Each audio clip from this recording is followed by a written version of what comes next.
अपने नगर निगम अधिकारी को हमने बता दिया था, लेकिन आज तक इस पर कोई अमल नहीं किया गया। बैठक इस पर तो पहले ही व्यवस्था होना चाहिए। अब हमारा जिलाधिकारी महोदय से भी आग्रह करूंगा, नगर से भी आग्रह करूंगा, इसको देखकर जल्द से जल्द ठीक करवा लें ताकि अच्छा होगा।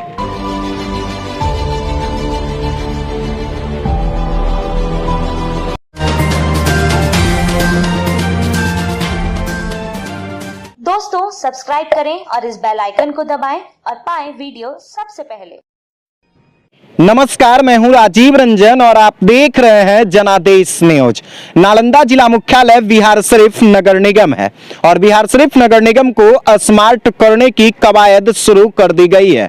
आपको बताते चले कि नगर निगम की यह जिम्मेवारी बनती है कि नगर निगम कार्य क्षेत्र में जो भी सार्वजनिक जगह है, वैसे संवेदनशील इलाका या वैसा महत्वपूर्ण कार्यालय, उन जगहों पर नगर निगम के द्वारा रोशनी का प्रबंध, पेयजल का प्रबंध कराना नगर निगम की जिम्मेवारी बनती है। फिलहाल इस वक्त मैं जिस जगह पे मौजूद हूं वो नगर निगम का ही क्षेत्र है और वार्ड संख्या 21 है। आपको बताते चले कि बिहार शरीफ नगर निगम के वार्ड संख्या 21 के पास दो महत्वपूर्ण स्थल है। आप देख सकते हैं कि पहला महत्वपूर्ण स्थल जो है वो अति संवेदनशील स्थल है। यह बिहार शरीफ का पर्यवेक्षण गृह है। यह पर्यवेक्षण गृह वैसा गृह है जहां विधि विरुद्ध किशोर आवासित हैं। विधि विरुद्ध किशोर कहने का मतलब कि वैसे किशोर, वैसे बच्चे जो अपराध करते हैं उन्हें यहां रखा जाता है। जबकि दूसरा जो महत्वपूर्ण कार्यालय है वो बिहार शरीफ का परिवहन कार्यालय है। परिवहन कार्यालय यानी डीटीओ कार्यालय।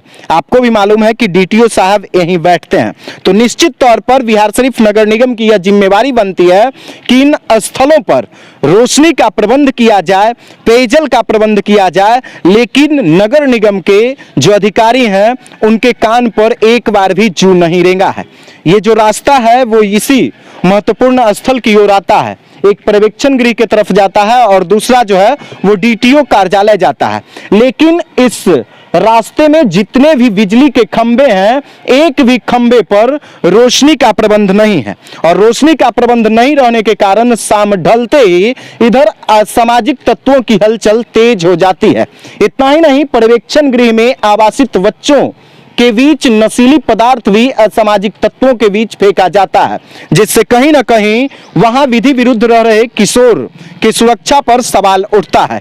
और इसी सुरक्षा को देखते हुए नालंदा जिला जज डॉक्टर रमेश चंद्र द्विवेदी ने तत्काल किशोर न्याय परिषद के प्रधान न्यायिक दंडाधिकारी मानवेंद्र मिश्र को यह आदेश दिया कि इस रास्ते में अविलंब रोशनी की व्यवस्था की जाए। लेकिन आप देख सकते हैं कि जितना भी बिजली का खंभा है इस पे लाइट नहीं लगा हुआ है और लाइट नहीं लगने के कारण कहीं ना कहीं सुरक्षा पे सवाल खड़ा होता है, जिसके बाद न्यायालय ने मामले को संज्ञान में लिया है और तत्काल इस पे लाइट लगाने की बात कही है। आपको बताते चले कि इस रास्ते में रात्रि में अंधेरा होने के कारण कुछ आने जाने वाले राहगीरों को भी काफी परेशानी होती है। यहाँ पे हमारे साथ स्थानीय वार्ड पार्षद जो हैं वो भी मौजूद हैं, संतोष जी। उनसे भी हम बातचीत करेंगे कि आखिर नगर निगम के द्वारा रोशनी का प्रबंध नहीं किया गया है इस जगह पे। संतोष जी, नगर निगम के द्वारा प्रबंध नहीं किया गया है रोशनी का इस रास्ते में, आपको भी मालूम है? जी हाँ, हम लोग को मालूम है। हम लोग देख रहे हैं वार्ड नंबर 21 में ये बच्चा वार्ड है और डीटीओ ऑफिस दोनों कार्यालय, जो कि महत्वपूर्ण जगह है और इससे करीब करीब दिन भर में हजारों आदमी आते जाते हैं। शाम तक 9-10 बजे रात तक आना जाना आदमी को होता है। हमने सौरभ सर पहले थे, इसके नगर आयुक्त थे, उस समय हमने लाइट इस जेल में और अथी में गिनती करवाए थे कि इसमें लाइट लगना बहुत ज़रूरी है, पोल पर और डीटीओ ऑफिस के अंदर और बच्चा वाला वार्ड में।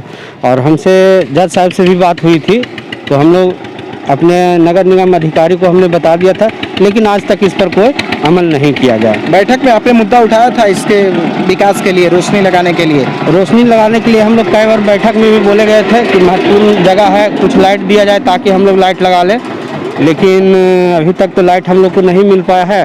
अब लाइट मिलेगा तो इस पर हम लोग विचार करते। संतोष जी, ये काफी संवेदनशील क्षेत्र है। हाँ, बहुत। बगल में बच्चा का जो है नहीं पर्यवेक्षण गृह है, OH है, बगल में महत्वपूर्ण ऑफिस डीटीओ कार्यालय है। आप खुद एक जनप्रतिनिधि हैं, क्या लगता है कि नगर निगम के द्वारा इस तरह की व्यवस्था होनी चाहिए? नहीं, इस सब पर तो पहले ही व्यवस्था होना चाहिए। अब हमारा जिलाधिकारी महोदय से भी आग्रह करूंगा, नगर आयुक्त से भी आग्रह करूंगा, इसको देखकर जल्द से जल्द ठीक करवा लें ताकि अच्छा होगा। तो ये थे हमारे साथ स्थानीय वार्ड पार्षद संतोष जी। आपको बताते चले कि इतना ही नहीं, नगर निगम के अधिकारियों को भी कई बार डीएलएमसी की बैठक में भी रोशनी लगाने का निर्देश दिया गया, बावजूद नगर निगम के अधिकारी का ध्यान इस पर आकृष्ट नहीं हुआ है। और आप खुद देख सकते हैं, ये पर्यवेक्षण गृह का जो मुख्य द्वार है और पूरे रास्ते में बिजली का खंभा लगा हुआ है। एक भी बिजली के खंभे पर लाइट का प्रबंध नहीं है, जो कहीं ना कहीं सुरक्षा पर बड़ा सवाल खड़ा करता है। जबकि नगर निगम को पूरे जगह पे, जो सार्वजनिक जगह है, उन स्थलों पे रोशनी का प्रबंध करना उनकी जिम्मेवारी बनती है, ताकि विधि व्यवस्था को भी बेहतर ढंग से संचालित किया जा सके।